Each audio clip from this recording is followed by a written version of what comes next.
de Bédier aux célébrations de la fête d'indépendance? Oh, c'est une absence j- euh, de manière, si on peut le dire, officielle, n'a pas été annoncée par le gouvernement, Mhm, même si c'était dans les canaux, mhm, car on le sait un peu pour avoir pratiqué Monsieur Bédier. mhm, C'est quelqu'un qui n'aime pas forcément les annonces officielles quand son bord n'a pas donné véritablement une position au public. mhm, Donc, on peut le dire aisément, vu que hier dans la journée, il a fait une déclaration. mhm, Au vu de cela, son absence ne gêne pas en grande chose. Ce qu'on doit retenir, ce sont les actions de paix enclenchées qui pourront véritablement apaiser le climat social. Oui, allez-y, Oui, Mohamed. Youssouf, il y a, Laurent Gbagbo est en train de préparer un peu son dauphin. Est-ce que réellement c'est ce dauphin qui va présenter ou bien c'est lui-même qui va se présenter aux prochaines élections? Actuellement, on ne dira pas assez. Rien n'est véritablement figé. Une chose est claire, la grâce présidentielle, l'handicap pour 2025, nous sommes clairs là-dessus. Qu'est-ce qui se fera après? Est-ce que son groupe parlementaire euh, au niveau de l'Assemblée nationale va déposer sur la table une amnistie pour être étudiée? Ça encore, on le saura dans les prochains jours. Mais il faut savoir quelque chose, c'est que du point de vue du président Alassane Ouattara, il veut forcément que les trois grands soient out pour les prochaines élections. mhm. D'accord. Quitte à dire que proposer un dauphin, le parti, si on veut regarder aussi d'un point de vue politique et organisationnel, le parti de Laurent Gbagbo est véritablement un parti déchiré à la matière, puisque les onces de présence de chacun pour pouvoir faire la même mise sur le parti et la base sont véritablement au vu au su de tous, Mhm. vu comme une gangrène pour lui et sa nouvelle formation. Les démissions souvent euh, peuvent se présenter, mais les frustrations sont légionnes et à vrai dire, il y va de sa crédibilité de ne pas D'accord. y aller On avec va cette prendre l'autre nouvelle question Ah, formation. ah, avec Yacine. Allez-y, Alors, Yacine. alors la première, c'est que beaucoup disent que Alassane Ouattara n'a pas accordé cette grâce de gaieté de cœur, mais il y a eu surtout la pression des Gors, les partisans de Gbagbo ou rien. Et l'autre question, c'est par rapport aux soldats ivoiriens arrêtés au Mali. Où en sommes-nous dans cette affaire?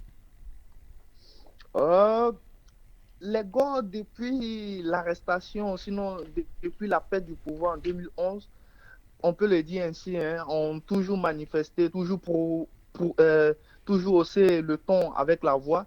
Mais cela n'y est pour rien, je peux le dire ainsi, car le président Alassane Ouattara, son dernier mandat où il a été élu pardon, sa nouvelle élection en 2020, qui résultait sur le projet de loi Ma Côte d'Ivoire solidaire, est un tout.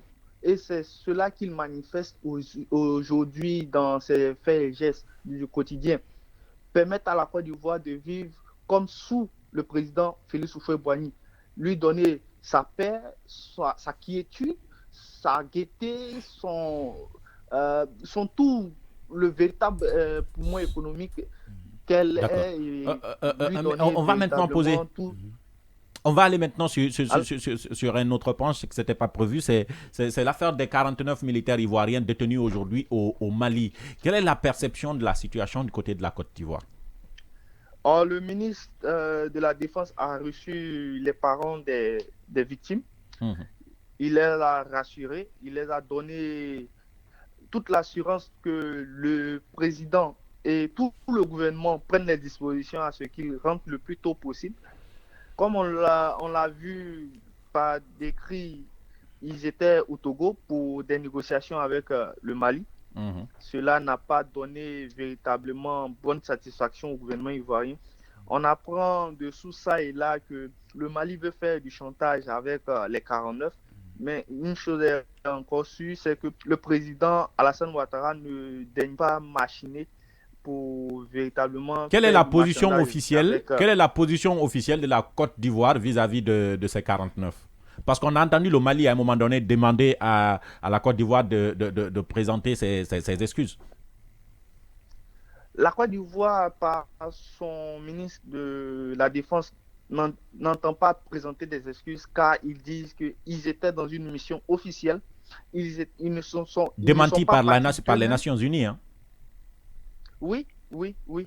Ils ne sont pas partis d'eux-mêmes. Ils étaient dans une mission officielle. La Côte d'Ivoire n'entend pas présenter des excuses et ne se voit pas rabaisser au point de ce que une milice, sinon la junte malienne soit grandie par les 49 au vu au sud de la Côte d'Ivoire qui n'entend pas véritablement négocier avec la junte malienne. Toujours dans cette mouvance-là, le président a dit à la nation, on privilégie la voie du dialogue, mais la voie du dialogue ne veut pas dire qu'il faut un rabaissement de la Côte d'Ivoire.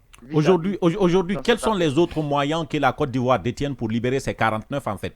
Parce que si vous ne voulez pas vous plier à l'exigence de ceux qui les détiennent, est-ce que vous abandonnez vos hommes? Je parle de la Côte d'Ivoire. Hein. Est-ce que la Côte d'Ivoire va abandonner les 49 ou bien il y a d'autres moyens? Sûrement et certainement, il y a d'autres moyens, même s'ils ne sont pas mis sur la table. Il y a forcément d'autres moyens. Et le président Alassane Ouattara et son gouvernement s'y attellent pour pouvoir véritablement faire du retour de ces 49-là une véritable gaieté pour les populations, mais aussi pour les relations entre le Mali et la Côte d'Ivoire. Alors, dernière question avec M. Vali. Oui. Est-ce que, M. Youssef, on peut considérer aujourd'hui que Alassane Ouattara n'a plus rien à craindre d'un point de vue politique de Laurent Gbagbo et compagnie? Comme on le dit chez nous ici à Abidjan, le game est mort. On ne le dira pas assez. On ne le dira pas assez. La politique a ses tournures et ses renversements. Mais aujourd'hui, au vu de la nomenclature politique, ceux-ci sont encore bien faibles car ils n'ont pas encore pu réveiller leur bastion. Je parle du président Bédié et du président Laurent Gbagbo. Ils n'ont pas véritablement encore su réveiller leur bastion. Plusieurs bastions de ces deux grands-là ont été acquis à la cause de la majorité présidentielle, vu même des transfuges qui continuent de rentrer dans la mouvance présidentielle.